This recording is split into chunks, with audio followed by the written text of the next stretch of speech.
Boa noite. Eu tenho algumas perguntas aqui para fazer, e vou fazer todas e você vê como é que faz para responder. Eu fui pegando aqui pela apresentação. Existe ou não existe fila de exames e consultas especializadas? Existe gestão Vou fazer de filas. todas, aí acho que Não, de repente, eu vou responder. uma por uma? Sim, existe uma gestão de filas em que nós conhecemos.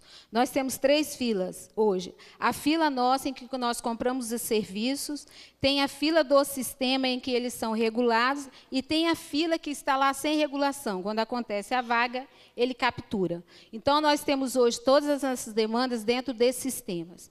E eu tenho alguns dados para te dizer que é muito interessante. Por exemplo, hoje eu não tenho demanda reprimida para ginecologia, urologia, cardiologia, nutricionista, ortopedia à espera de 60 dias, dermatologista 60 dias, oftalmo, né? Nós tivemos até uma conversa, né, Beto? Lembra? Né, que falou assim, olha, oftalmologia, eu conheço um ônibus, aí nós fomos atrás desse ônibus, tá? E hoje a gente está ofertando esse ônibus aqui no município de Anchieta, então diminuiu muito a nossa demanda. Enfim, oftalmologia também nós estamos já no finalizando, que tinha um número surpreendente, né?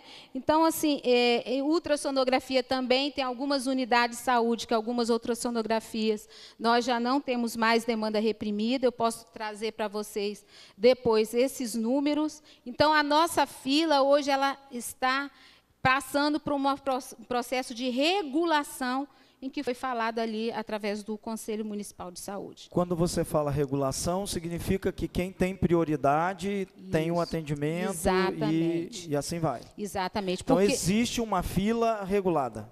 Exatamente. Tanto que nós implantamos serviço de regulação através de um médico regulador, em que ele estabeleceu as prioridades e melhorou muito a questão das solicitações de exames e consultas de maneira qualificada lá na ponta, que isso diminui muito a nossa fila. Eu não sei, na sua apresentação, eu sou leigo no assunto, você falou alguma coisa de cota todo mês. Sim. Como é que é isso? Existe um momento em que se abre essas cotas do consórcio, essa coisa do CISREG, como é que é isso?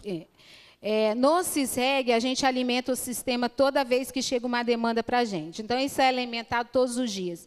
E a orientação é justamente essa, porque o governo federal agora está cobrando dos estados essa regulação da fila, e eles têm da gestão da fila.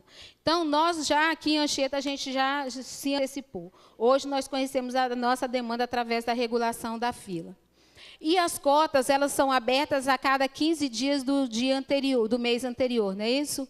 Por exemplo, para o mês seguinte, você abre 15 dias antes, dia 15, por exemplo. 15 de junho, nós abrimos a cota para marcarmos o mês de julho todo. Então, a pessoa não espera mais de 30 dias, no máximo 45 dias é de espera, porque a cota ela é aberta no mês anterior à execução dessa cota. E a cota ela é ajustada a todo mês. Nós percebemos o desenvolvimento dessa compra de serviço e nós verificamos na nossa fila o que é prioridade, o que nós temos mais de demanda, e hoje a gente está migrando para o consórcio alguns serviços. Por que hoje está acontecendo? Porque hoje nós conhecemos a nossa fila. Hoje a gente faz gestão de fila, algo que a gente não tinha esse conhecimento. Foi demorado? Foi, porque a gente precisa fazer de maneira qualificada. E isso demandou muito serviço por parte da equipe da Central de Regulação. Ainda nessa pergunta, qual que é o tempo, em média, dura? Quanto tempo você pedir, por exemplo, um exame de ultrassom? Eu vou para o PSF hoje, sou consultado, isso vem para o AMA. Qual mais ou menos o período que o paciente, o cidadão está aguardando para fazer esse exame? Depende da prioridade. Então, quem estabelece a prioridade é o que está descrito na solicitação. Quando o médico coloca todos os dados e indica que o paciente tem uma necessidade, ele tem o quê? 15 dias, uma semana. Para a gestante, por exemplo, a gente não pode esperar muito, que ele tem um tempo. 30 dias, 60 dias, depende da prioridade. Bom, agora vou entrar um pouquinho no tema do consórcio, que acho que foi algo que foi bem debatido aqui na Câmara. Você disse aí que nós temos um saldo a receber do consórcio, de R$804 mil. Isso. Que ações que foram feitas para essa economia e para sobrar esse dinheiro? O que aconteceu durante o ano de 2017 que nós tivemos um saldo positivo a ser devolvido para o município? O que a Secretaria fez?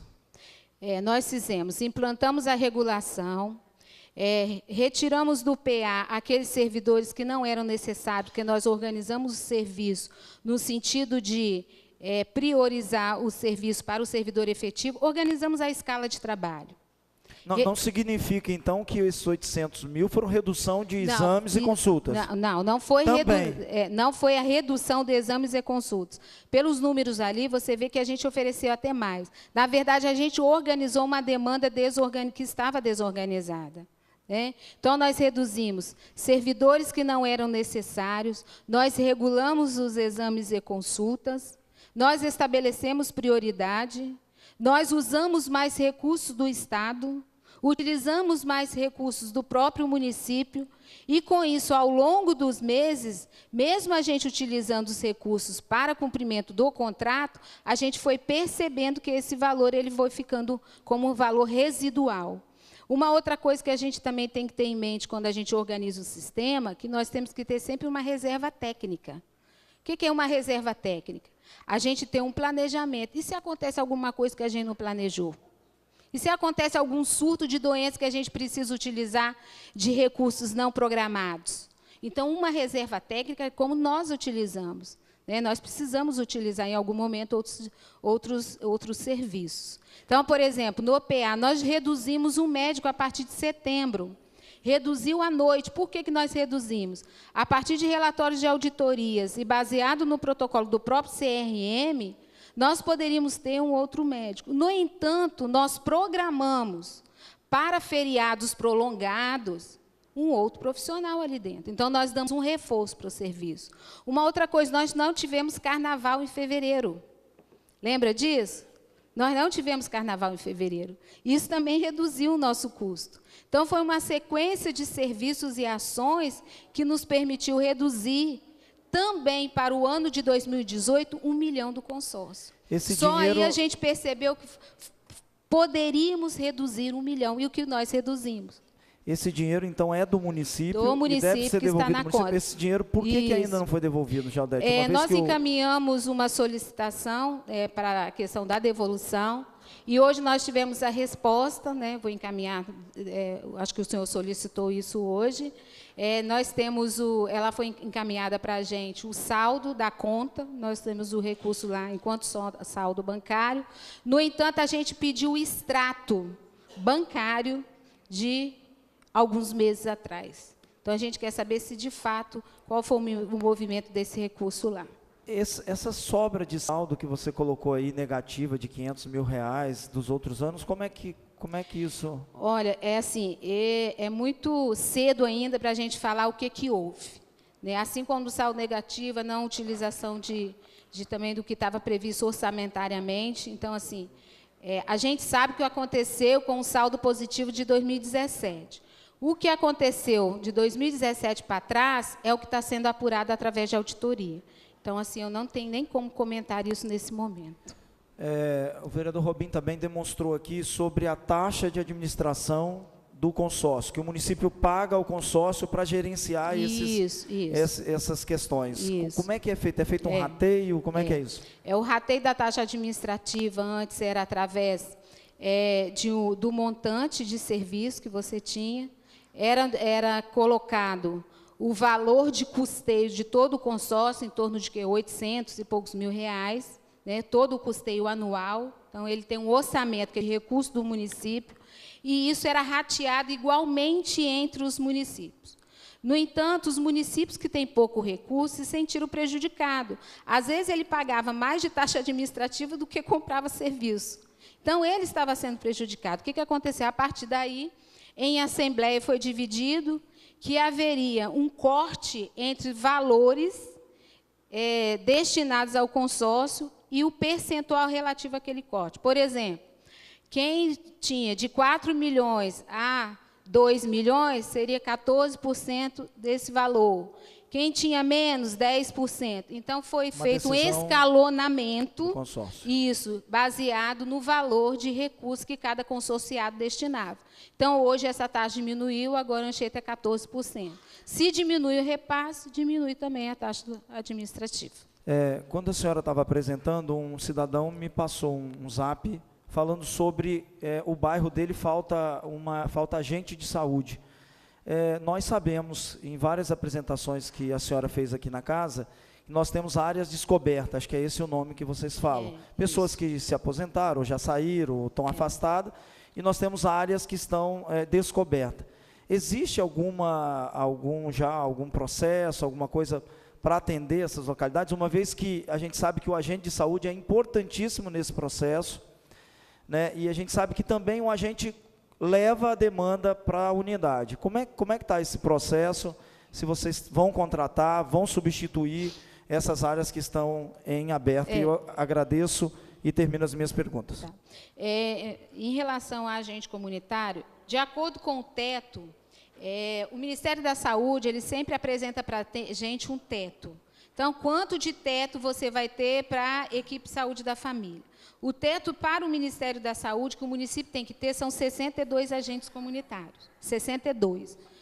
Para o município de Anchieta. Ele não determina em que área você tem esse teto. A sua divisão territorial é que vai organizar isso dentro do território. Nós temos mais que isso, nós temos 63. 63. Então, para o Ministério da Saúde, nós estamos ok, porque o teto é 62, nós temos um a mais. No entanto, a partir da necessidade de redivisão de território, justamente para que possamos qualificar o serviço da atenção primária, nós estamos precisando de mais agentes comunitários, porque o desenho territorial ele mudou. Então, nós temos um processo aberto, né? O edital já está em fase final de elaboração, onde nós vamos contemplar essas áreas hoje que estão desenhadas e aquelas que estão descobertas, porque também nós tivemos agentes comunitários que se aposentaram. Então, já tem um processo aberto, o edital já está quase concluído. Pela ordem.